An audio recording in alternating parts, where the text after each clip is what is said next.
Hi, this is Tom Salemi. We're here at OIS at ASCRS. Very happy to be joined by Rob Thornhill, the CEO of TerraFilm Innovations. Rob, thanks for joining us. Thank you, Tom, for having me. So dry eye and meibomian gland disease is something we talk a lot about at OIS. I know you're up on stage giving TerraFilm Innovations' story.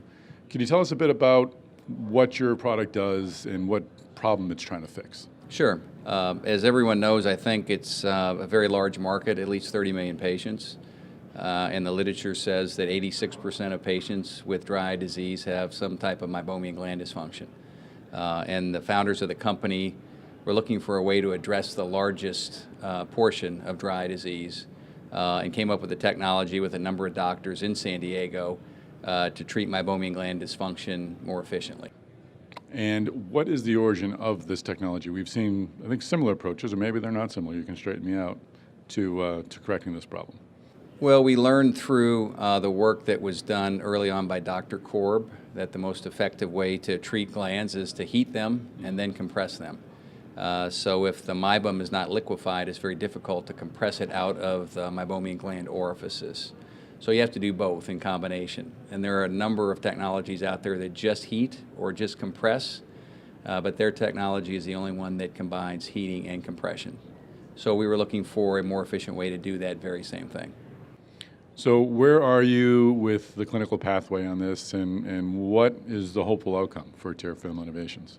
Yeah, so we've done 3 studies, the most recent of which was a multi-site study. We did it in 8 sites in the U.S., 142 patients, randomized 1-to-1 between us and the comparator. And we looked at 2 primary endpoints and 1 secondary endpoint. And as I presented earlier today, the numbers were outstanding.